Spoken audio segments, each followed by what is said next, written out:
I have beat. That boy like Medea. Let go, Medea. Turnover by Lord. Blocked by Armstead. Two into the end zone. Caught for the touchdown!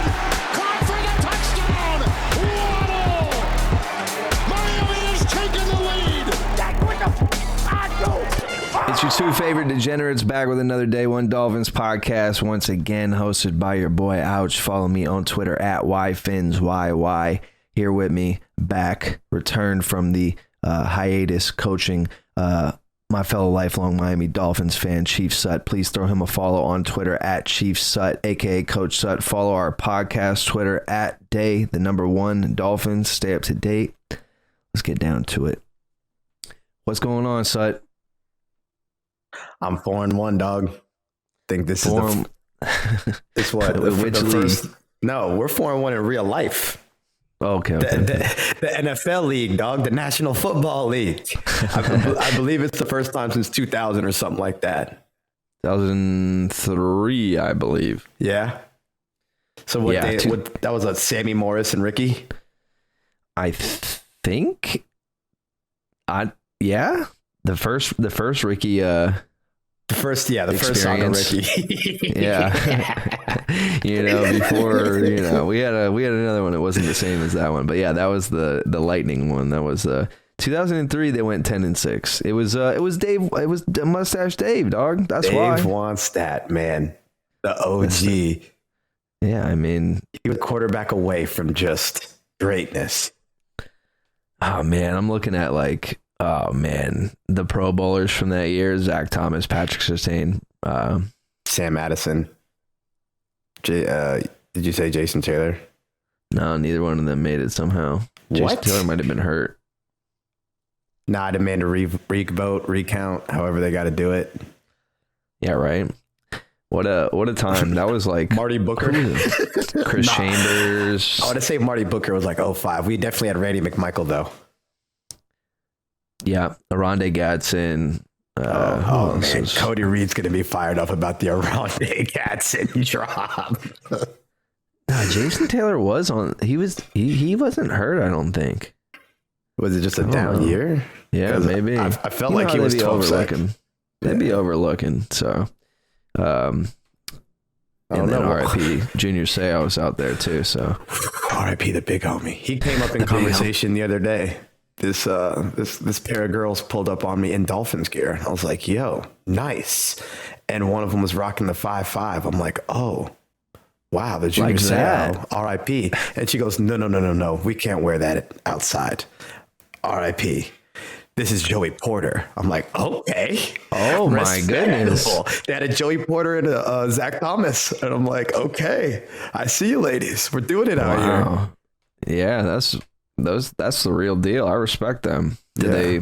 Hopefully they saw this Giants game that we got to witness. Oh, they loved it. So did the guy in the Mark. Today I figured we would just go through the position groups, choose one player from each position group that you noticed. You know what I'm saying? We just got done watching some of the All 22 together, but even if you're just in the first viewing of the game, somebody that stood out, because a lot of guys bounced back in this game. In the preview episode, I had talked about how I expected, the combination of us being matched against a pretty poor team with all the criticism that some of our players have been getting for underperforming was just like the perfect storm for a get back game. And that's kind of what happened. We'll start with the QB room, obviously. I'll go ahead and make this one easy. I think we both agree that our favorite play for Tua for the day was one where we're backed up in our own end zone. It's looking like it's going to get a safety. Offensive line breaks down a little bit on the outside. He climbs up into the pocket, right into the hole. No pressure. Keeps it cool. Delivers a short little ball to, I think, Jalen Waddle. Tyreek Hill. Tyreek's helmet came off. Yep.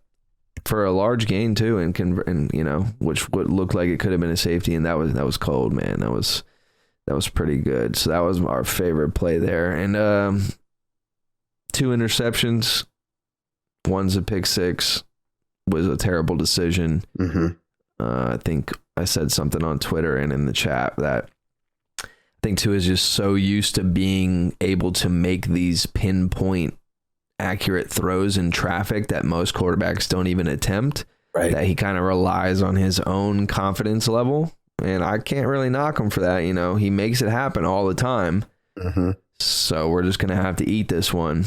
Somebody on Twitter posted that there was 38 touchdowns or something in between his last red zone interception and 0 interceptions. So if we get 38 touchdowns, 0 interceptions in the red zone in between every pick six or pick that he has in the red zone, I think we'll be just fine. Yeah. You can consider that uncharacteristic of him. One, he was driving.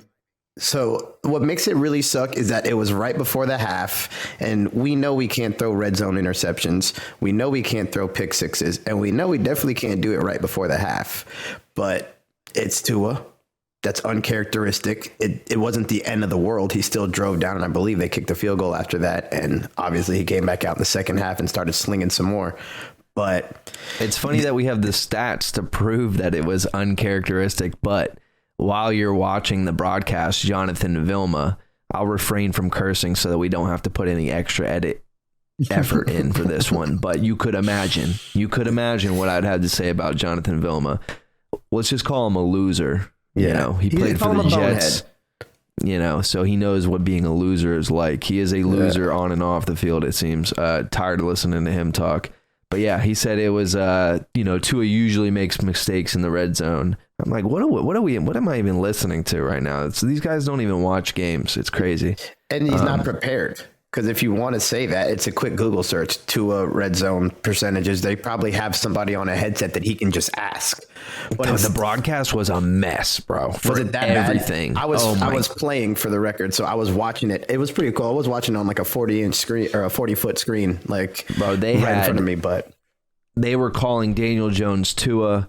They were naming offensive players as defensive players. They put the incorrect score on the board. They had the wrong down and distance. They were just like allowing Jonathan Vilma to say the dumbest things in between like breaks. And it was just, you could just hear the bias. It's so annoying that they even put these guys like, take the guys off that are obviously biased. I don't want to hear it. I want to hear people that are excited for both teams. You know who we want? We want Kevin Harlan, and he'll be there next week. That's all I care about. As long as we got the big homie on some big plays, dude. He fires me up. And you know it's going to be a good one. I'll be listening. Oh, yeah, dude. But moving on, let's go offensive line. Who stood out for you offensive line, would you say, and why? I mean, just watching that little bit of film that we saw, and not naming somebody that I always name, I gotta shout out my boy Austin Jackson out here, bro. I know we drafted him really young, and he was always going to be like a prospect that we had to develop, but he proved back in, his USC days that he's very talented. For his size, he can move, he's got hands, and for lining up against some of these defensive linemen, you need somebody like that. He just needed a second to get right and the right coach to get to him. But it looks like the coaching's working. This guy's shooting off the line in run plays. He's getting downfield. He's pancaking people. He's holding his own in the pass game. I believe he hasn't given up a pressure in like 3 or 4 games or something like that. Like, he's showing up and showing out, brother. So I have to give it to him, dude. I like it. Yeah, and I mean, this is just for reference here. This is a guy that we spent a lot of time, especially me, being real critical of his game, and for good reason too. I don't want to act like I was just completely wrong. This is a dream come true to see this happen, But he was also always the athletic one. But Austin Jackson in pass protection versus the Giants, 32 snaps played, 0 sacks allowed, 0 hits allowed, 0 hurries allowed. Just absolute gem of a game from Austin Jackson. Another guy that I would say who I would choose for my guy is going to be Isaiah Wynn, man. Oh, Isaiah Wynn was, Rob Hunt special. We always talk about him. I would hate to not say his name, but we're not going to go through everybody today. It was great to see Connor Williams at center back. That made a huge difference. But Isaiah Wynn, that play the end around from our own end zone on first down where Mike McDaniel dials up the same end around we've been seeing happen, and Devon Achane just takes it all the way to the house for 78 yards. If you go back and watch that a bunch of times, look at the left guard, look at Isaiah Wynn. Turn his body completely horizontally and put this block in place that creates this like 5-foot lane that you could probably drive a car through. That's how large of a hole between him and Durham Smythe, pushing each other, pushing their guys to create the width of the hole. It was crazy. And then it's nice to have a running back that just knew that and took it to the house, man. Same play, Austin Jackson, went above and beyond. We don't know for sure if he needed to go that far downfield to make a block, but he's fast enough and long enough, and he did it. But those two guys had a hell of a day. Tight end room, we really only have one guy to talk about, Durham Smythe. We did see Julian Hill like last game and the game before making a bunch of blocks, but this time I would say Durham Smythe. I think you'd probably agree with me on that. I mean, do they pay me every time I talk about Durham Smythe? Well, I wouldn't have to DJ that much. You're lucky that you missed out on the last show, because that was the worst game that he had ever played for sure. Oh, I listened. But I know he's solid enough. As long as we don't ask too much, he can do it. And we're not seeing enough Julian Hill consistently to really start throwing him out there, but there's definitely been flashes, at least, of some depth if we really needed it. Especially blocking. He's putting hands on people. I'm also hoping that we're seeing a little bit of rumors about, Chase Claypool maybe being converted to tight end. So it's worth looking at, we'll see what happens. Don't tell Colby, dude. If anybody's going to do it, it's going to be, what's his name? Our tight ends coach. Embry. Yeah, John Embry. Yeah. So we'll see what happens. Let's see what else. Wide receiver room. You could go with anybody, so you really can't lose. What do you think? Well, even though there was a Cedric Wilson sighting, I don't need to harp on that too much. I know there's a couple of people out there that really don't want him on our team for some reason, but I got to give it to the Penguin. His first game back, just the energy he brings and how excited he is on every play. And again, we watched some of the film and he is blocking so hard. Stock blocking for Tyreek, blocking downfield for the running backs. Like, he's bringing it even if he's not getting the ball. And that is elite wide receiver stuff. That's how you stay on the field.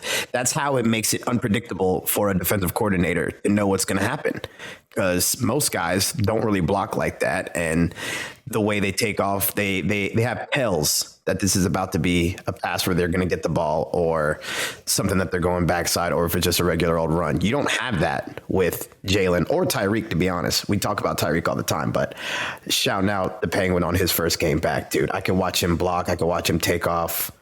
He's amazing. He's a complete receiver. It's fantastic. And he's like 170 pounds.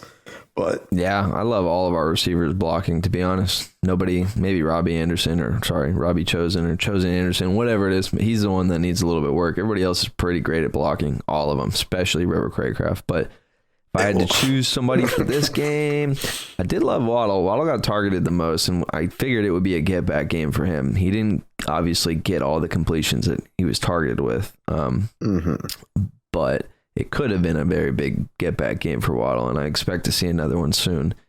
I'm just going to take the easy one and go with Tyreek here, just because he shows his entire film is littered with just textbook blocking, and every time he touches the ball, the improvising, burning the guy on that 60-something yard touchdown, just everything is advertised. I would live and die talking about Tyreek Hill every single week and have no problem doing it. What would be the next room here for offense? We covered everything, right? Running back room, sorry. Only two names to really go for. And I only want to talk about one. Go ahead. Let it rip. You know what? I'm going to say it. I don't care who gets mad about it. I'm pretty sure the A-Train's faster than Tyreek Hill. I disagree, but You can. we'll see. You can. And A-Train feels the same way that I do. He's brought up their track stats and records and wins and all that other stuff. And he's at the point now where he's openly saying it too. And I would like to They're quote trolling him. each other. Hey, I'd like to quote him. Yeah, Tyreek ran 22, but he still got hawked though. So I haven't seen A-Train get hawked like that. Every time I see him touch the ball, he pretty much scores. So he's amazing. Obviously, we knew coming out that he was fast, and there was talks in camp about how fast he was. But the way it's translating and the way that he just doesn't dance at all, the only comparison I can think of for him is Chris Johnson. You remember CJ2K for the Titans? Oh yeah. That's the only player that I can think of that literally he just 1 foot in the ground, takes off, and he's just so fast that you don't have a chance unless you're playing really far back and you take a fantastic angle and you think you have a fantastic angle, and then he gets there and you don't even touch him. And it's, you're seeing it looks very, very similar to how we watched this constant Deebo Samuel break away for a touchdown because of all the great blocks downfield by the receivers and by the linemen that are athletic to do it, And I'm not taking anything away from him because you need somebody that can capitalize on it. But it seems that we also have both. And I'll go ahead and mention Raheem. I mean, he ain't been no slouch either. You know what I mean? Like, he's getting some of the dirtier yards when the game's still unpredictable before the Devon Achane breakaway runs and stuff like that. He's still getting some dirty, like, after contact. I think he hit somebody in the hole this game, man. Isaiah Simmons. He leveled Isaiah Simmons at the sticks. Like, he's still fast, obviously, but we're seeing a different Raheem. He's a power back, bro. He's proven that he's a power back, not a speed back. And he wants to, and he's taking pride in it, and I love it, especially with Jeff Wilson not back yet. Like, he's lowering his shoulder. He needs to hang on to the ball here, but both of them apparently need to hang on to the ball here. And we're talking about Raheem's not doing too bad. Raheem averaged 6.5 yards per carry last game. And for anybody that's, maybe not an advanced football knowledge person, anything, in my opinion, over 4 to 4.5 yards per carry, that's like bare minimum to be solid. And if you're averaging 5 a carry and up, you're a top back in the league. You're balling. So he averaged 6.5 on 10 carries, which that's a good amount. A-Train averaged 13.7 with 1 more carry. Less touches. What are we talking about? This is amazing. We talk about run the Duncan Hall. They're contributing highly to each other's success. Also, I think so. It's just really a perfect storm, man. It's all of it. It's all of it, dude. Once one thing breaks open, everything else gets harder to stop, and we got the right guys for it. But to the defense, we will say a little bit different.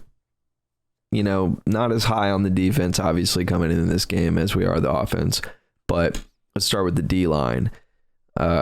I touched, obviously, in the last episode a lot about how they've been underperforming, perfect storm, blah, blah, blah.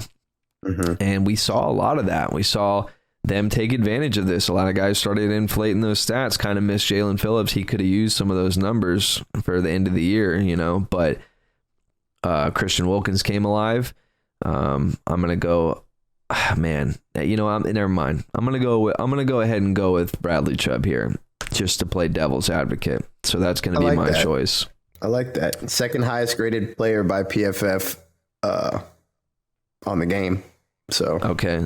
So we got, not only did Bradley Chubb show up as a second highest rated PFF player, which means almost nothing to me because I hate PFF, but I think he led the game in pressures.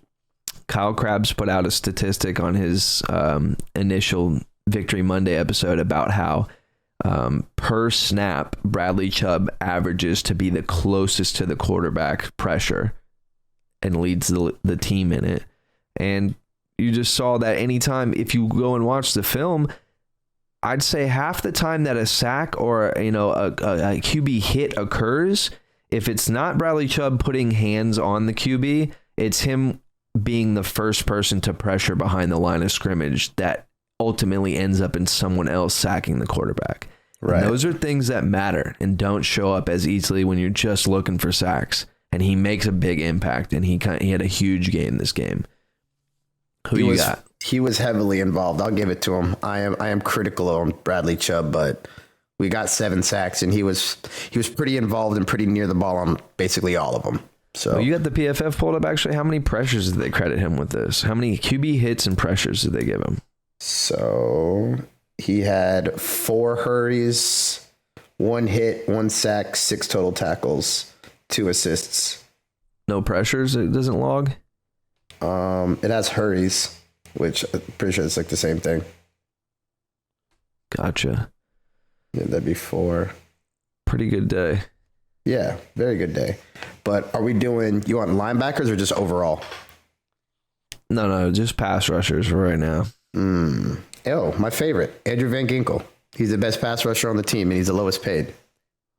You want to talk about a high effort guy that's just going to bring it no matter what. And from the film that we've watched, he holds containment so fundamentally sound. He's very, I'm not going to say he's not. He's very rarely over pursuing and finding himself really far away from the ball and giving up a wide cutback lane that he doesn't have the ability to make a play on. He's shutting stuff down wide and keeping control of the blocker and dictating where this play is going to go versus over pursuing or getting chopped or any just small thing that traditionally happens to pass rushers or what you try to do to them.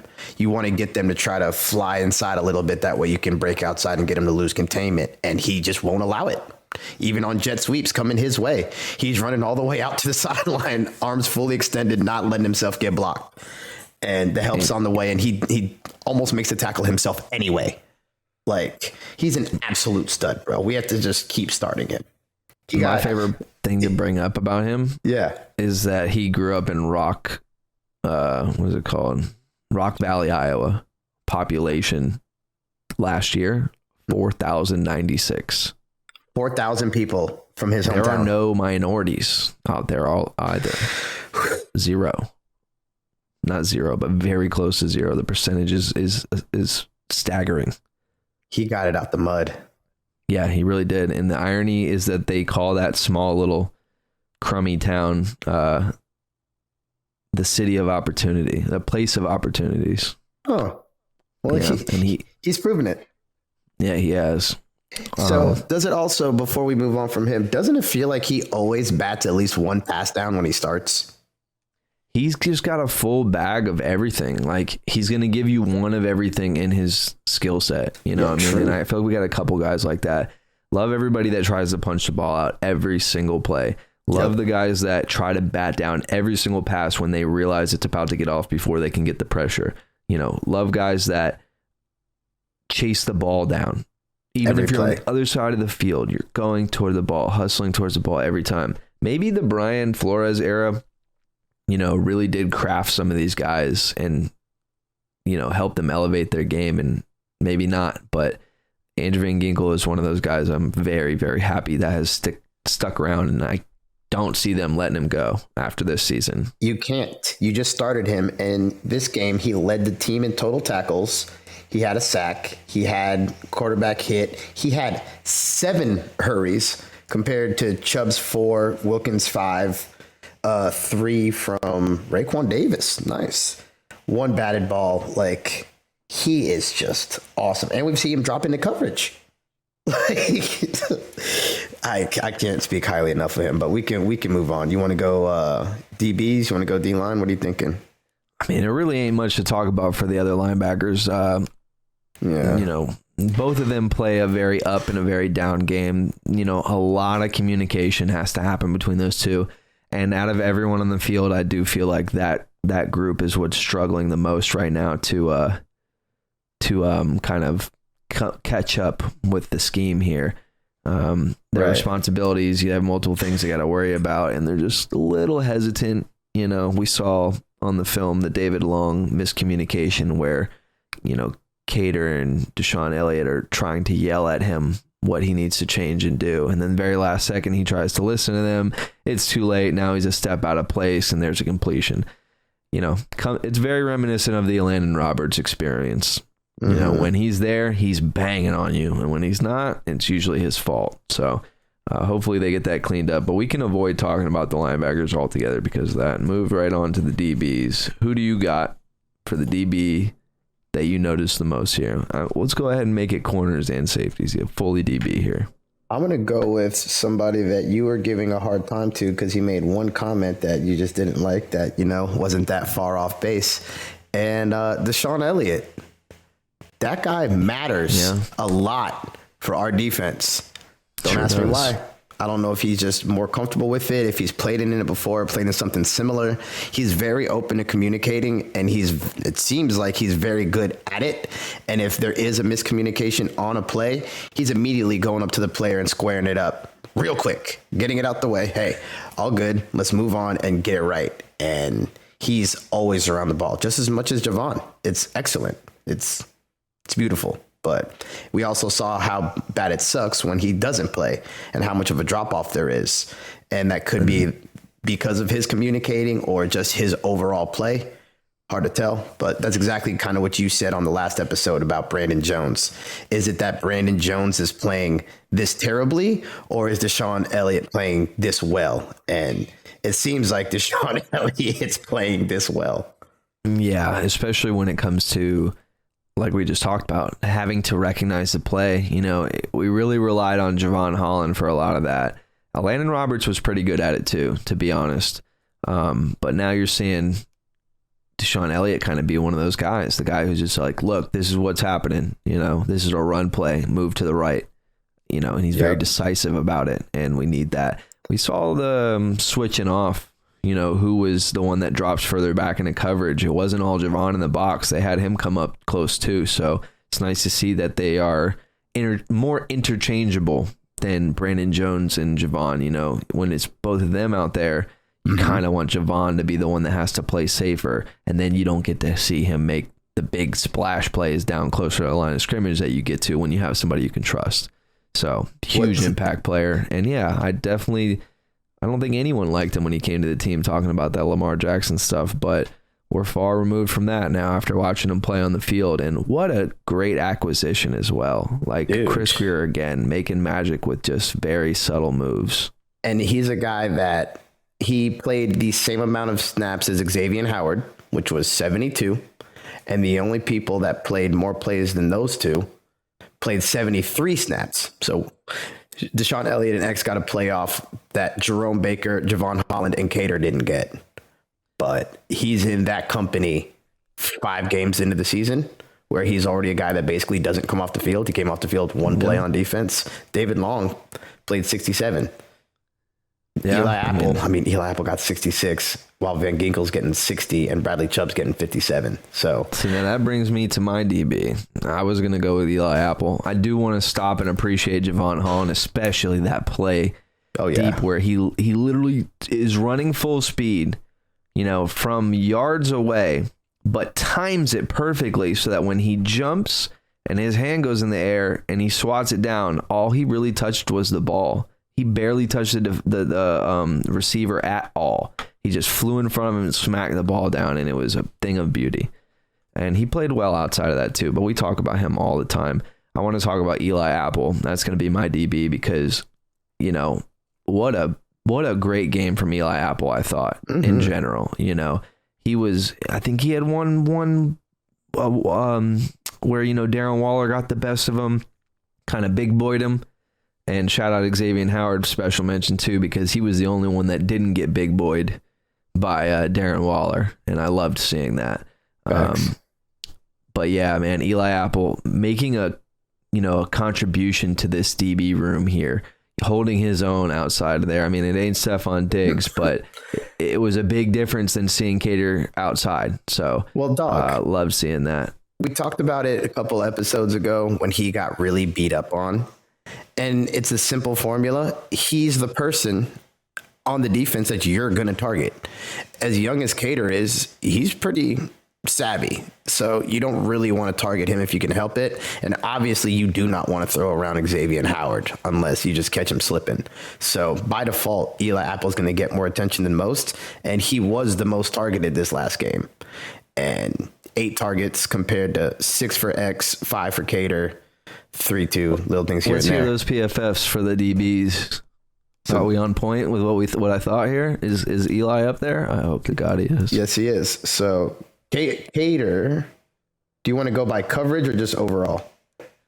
Just go by overall. I mean, okay. So Cater's the first ranked, followed by Holland, Deshaun, and Eli. Just there like we go. that. And I did want to say Cater had a bounce back too, but there wasn't as much responsibility on his plate as last game. Let's just say that. Mm-hmm. But special mention there, dude.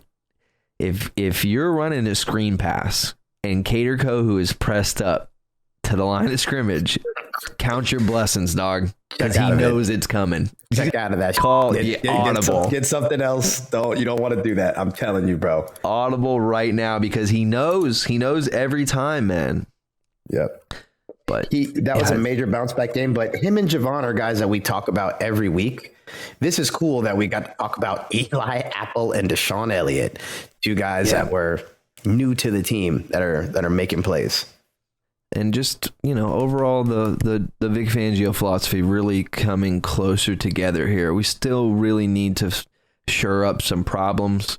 I'd say that the run defense was much better. Obviously, the Giants line is banged up. We got Matt Breida back there. It's not Saquon, so say what you will. But maybe you need a little bit of confidence, In the next game, it's probably going to be a little bit better. They have Miles Sanders over there, better, healthier offensive line.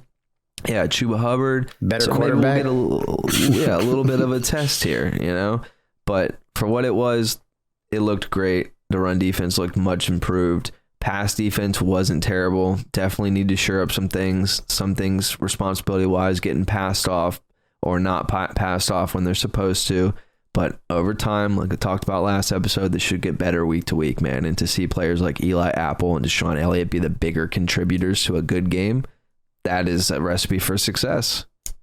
Absolutely, bro. It's gonna come together. And I was listening to the episode like, wow, he really is being the optimistic one here. This is kind of nice. And what he's saying is kind of how I feel.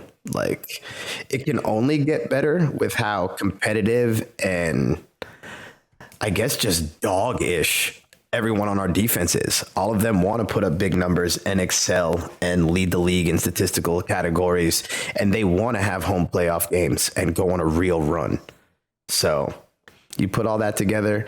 I think Fangio just needs to adjust to almost the new style of NFL where if you're coaching closer to the McDaniel way than the old school way, you might get a little bit more out of the players. And the players are like, they're getting the system down, but they'll get it down more if they're really connecting with them, So it could be that. I could be tripping. Fangio could be like the coolest dude ever, and they're all just loving it. But I can tell whatever he's calling over there is mad complicated, and it requires a lot of want to, on top of a lot of studying and a lot of just extra work outside of practice in order to really get it. But the offense did all that, and it looks good. So it took them a year. We talk about the offensive line and how much better it looks. That was a little bit more of an elaborate ask of Mike McDaniel, and he knew that he couldn't get away with it last year. You can see how bad he wants to run the ball, how great he is at drawing this stuff up, how exciting it is, and how the blocking schemes look like totally different things than what we've seen so far. And I think Fangio has a lot of elaborate stuff he'd like to throw out on the plate too, some exotic looks, and they're just not ready for it yet. Unfortunately, this takes a while. So for the millionth time, I hope towards the end of the year, we'll see a better product, maybe a closer product to what we would see next year after an entire 2 off seasons of learning the scheme. But my brother in Christ, when Jalen Ramsey gets back, we're gonna see some stuff. I just got a feeling.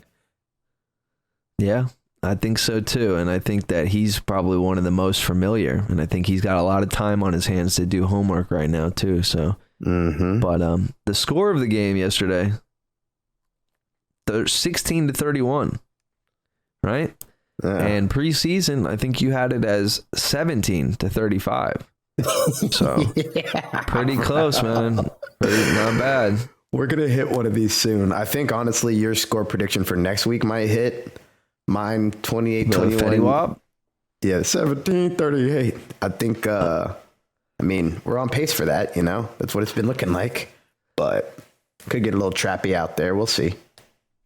But we'll see, and we'll be back to talk about the Panthers preview. It will either be me or Sut, or maybe both, and we don't know yet. So follow the podcast Twitter at Day One Dolphins. Follow Chief Sut at Chief Sut. Follow me on Twitter at YFinsYY. And until next time, fins up and Sut. Yes, for the win at the crib. Miami has the Dolphins, the greatest football team. We take the ball from goal to goal like no one's ever seen. We're in the air, we're on the ground, we're always in control. And when you say Miami, you're talking Super Bowl, 'cause we're the Miami Dolphins, Miami Dolphins, Miami Dolphins #1. Yes, we're the Miami Dolphins, Miami Dolphins, Miami Dolphins #1.